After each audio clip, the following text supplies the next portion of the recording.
बिहार तक करता है कर्नाटक तक का स्वागत।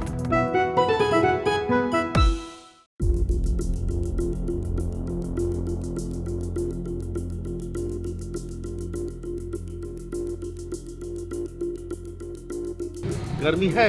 हाँ है, कितनी बहुत गर्मी ज़्यादा है? कैसी गर्मी है? बहुत ज़्यादा है। मतलब पिछले 3-4 साल से तो बहुत ज़्यादा ही है। गर्मी बहुत परेशान कर रहा है, धूप बहुत लगती है, मतलब कि बहुत ये होता है, इसीलिए।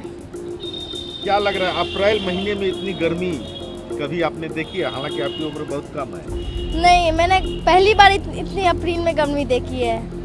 गर्मी कितनी है? बहुत प्रैक्टिस हो पा रहा है क्या? नहीं, अभी फ़िलहाल तो नहीं हो पा रहा है। क्या लग रहा है इस गर्मी में प्रैक्टिस संभव है? नहीं, बट करना पड़ेगा, गर्मी है तो। बच बचा के जी। पार्क घूमने के बाद अच्छा लग रहा है, गर्मी है तो प्रैक्टिस भी ज़रूरी है। सर भी अच्छे हैं, हम लोग को मतलब कि अच्छे से रिकवर कर रहे हैं, हम लोग को अच्छे से प्रैक्टिस भी करवा रहे हैं। इसमें भी गर्मी कितना परेशान कर रहा है प्रैक्टिस में? गर्मी बहुत परेशान कर रहा है, धूप बहुत लगती है, मतलब कि बहुत ये होता है, इसीलिए। क्या लग रहा है अप्रैल महीने में इतनी गर्मी कभी आपने देखी है? हालांकि आपकी उम्र बहुत कम है। नहीं, मैंने पहली बार इतनी अप्रैल में गर्मी देखी है। गर्मी का इफेक्ट है प्रैक्टिस पर? कुछ प्रभाव पड़ रहा है? लग रहा है कि गर्मी के चलते आप परेशान हो रहे हैं। सुबह सुबह कितना अच्छा माहौल हुआ करता था, अब गर्मी के चलते तो लग रहा है कि हवा और धूप नहीं, मतलब हम लोग अब थोड़ा पहले आते हैं, पहले मतलब बाद में। अभी हम लोग 5 बजे आते हैं, पहले हम लोग 6 बजे आते थे। थोड़ा टाइम चेंज करना पड़ रहा है हम लोग को गर्मी के कारण। गर्मी है? हाँ है, कितनी बहुत गर्मी ज़्यादा है? कैसी गर्मी है? बहुत ज़्यादा है। मतलब पिछले 3-4 साल से तो बहुत ज़्यादा ही है। ह्यूमिडिटी इतनी ज़्यादा हो रही है, टेम्परेचर इतना ज़्यादा है, तो अब छोटे बच्चे हैं, बड़े हैं तो थोड़ा सा भी सर्वाइव करते हैं, बट छोटे बच्चों को हमें देखना पड़ता है हर चीज़ के लिए। और मेंटल टफनेस के लिए कि आपको हमेशा देखो कब कैसे क्या होता है, जो सीनियर्स है वो समझाते हैं। और बहुत चीज़ आजकल गूगल में भी बहुत कुछ बच्चे देखते हैं, फेसबुक, इंस्टाग्राम, आपको पता है बच्चे आजकल एक्टिव रहते हैं इस पर, तो बहुत कुछ अच्छी चीज़ें देखने को मिलती है। और जो हमारे कोचेज़ होते हैं वो समझाते हैं कि आप ऐसे करो वैसे करो, तो दैट्स वेरी गुड। अभूतपूर्व गर्मी है, गर्मी पड़ती है। अभी 42 टेम्परेचर ऐसा नहीं है, लेकिन अप्रैल में, मिड अप्रैल में अगर 42 टेम्परेचर है, ये अलार्मिंग है। और सबसे बड़ी चीज़ कि ये हम लोग अभी हीट वेव की इससे गुजर रहे हैं। और हीट वेव में क्या होता है कि पसीना जब कम होता है तो हम लोग बहुत ध्यान नहीं दे पाते हैं कि पानी भी या इस तरह का चीज़ हमको डिहाइड्रेशन से बचने के लिए जो चीज़ है उसको लेना चाहिए। इसमें हम लोग ज़्यादा फंसते हैं। और इन लोगों को हम लोग आज ये बताएं कि डिहाइड्रेशन से बचने के लिए क्या क्या करना चाहिए।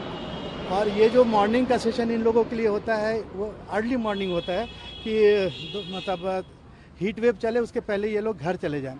और टेम्परेचर है उसके बावजूद आप देख रहे हैं कि बदहाल है, लेकिन ज़िंदगी तो नॉर्मल चल ही रही है। तो इन लोगों को भी नॉर्मल रखने के लिए, मोटिवेटेड रखने के लिए हम लोग शेड्यूल में थोड़ा सा चेंज लाए हैं। और इनको मॉर्निंग में एक्टिविटी करा के, ये करा के, और कभी कभी तो हम लोग को ज़्यादा वर्क भी कराना पड़ता है इस टेम्परेचर में भी, क्योंकि इसी टेम्परेचर में कभी कभी टूर्नामेंट भी इनको फेस करना पड़ता है।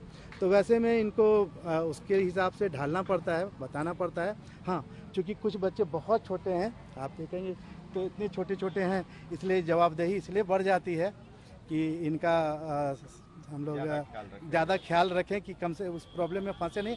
और इन सारी चीज़ों से ज़रूरी है कि हीट वेव से बचने के लिए क्या करना चाहिए। इस पे हम लोग आज के मॉर्निंग सेशन में भी काफ़ी डिस्कस किए कि भाई अगर आप घर पे भी हैं तभी आप हीट वेव के शिकार हो सकते हैं।